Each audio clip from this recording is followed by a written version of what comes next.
Well, if you've been following all the opinion polls, then it seems rather likely that at the next general election, Sir Keir Starmer, the head of the Labour Party, is going to become the next Prime Minister of the United Kingdom. And he now joins us for this very special exclusive interview.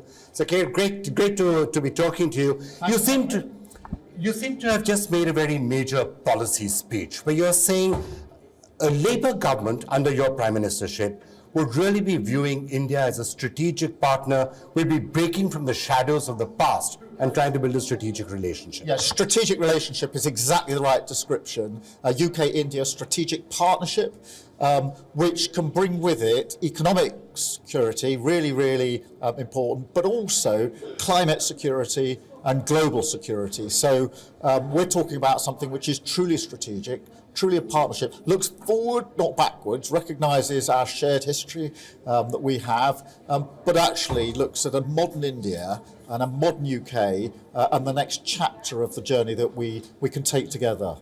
But when you're talking about the shadows of the past, some people are also wondering whether you're referring to the Labour Party. You're saying the Labour Party, you just said this is a changed Labour Party. What exactly do you mean by that in the context of India? Well, we're a changed Labour Party, very much in the last 2 or 3 years. We are a party that has reflected and changed in our outlook, both here in the UK, in the economy, etc., but also globally. And so far as India is concerned, your question, it is that ability to say, look, what is modern India? What is a modern United Kingdom, and how do we together have a strategic future? And I try to set out, if you like, the principles on which that will be based, which started with the word respectful and open, two modern nations going forward together strategically. And that's at the heart of the speech that I delivered this afternoon.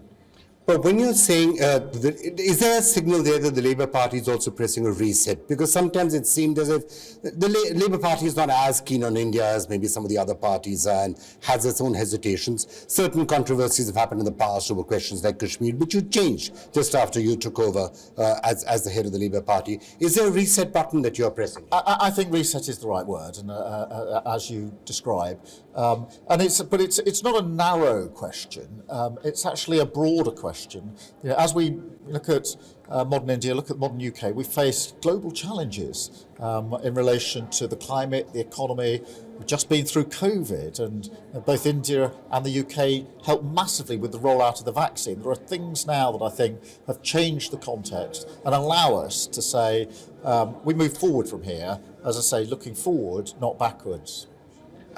Part of Labour's policies towards India, has it been to some extent influenced by domestic politics? I mean, I know there's lots of political issues, Pakistani constituents, Mirpuri constituents. Has that been part of it in the past? I think there's always going to be an element of domestic politics, but this is actually a speech that I hope goes above that to look at what are the international challenges that we face together. What are the strategic relations that we can go forward with? Take a trade deal. We all want a trade deal. We've had that ambition. That's a shared ambition. Obviously going through a few rounds at the moment. But I want to look beyond just trade at, how do we respond to the climate challenge together? There are huge questions which both of our great countries, great nations are facing there when it comes to climate and to global security, which is, not just between, India and the UK, but actually how together do we influence other countries around the world when it comes to global security?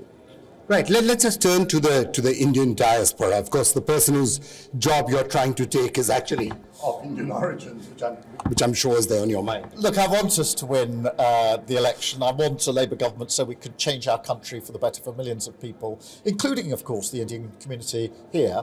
But I do celebrate, along with everybody else, the fact that we do have a Prime Minister who is British Indian. This is a fantastic thing for our country. So what other disagreements I may have, and we'll be back at Prime Minister's questions before too long, taking lumps out of each other and arguing rigorously about pretty well everything under the sun. But that we do celebrate. We celebrate it here in the UK, and I think it is rightly celebrated in India as well. So from the point of view of the diaspora here in India, it's actually been quite a success story. The Indian diaspora sometimes says don't club all of South Asia together, because the Indian diaspora here, 44% of them are in the top 2 quintiles, if you like, of the population.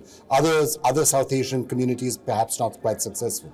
No, it has been a success story, and if you look at the contribution that the Indian community, but Indian businesses in particular, have made to our economy. And contribution is probably the wrong word, because it is part of our makeup now, our society, our economy. And so it is a success story, and I hope it can be an even greater success story as we go forward.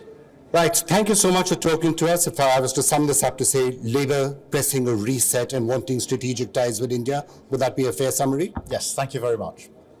Thank you so much for joining us, Kazaki. Thank you.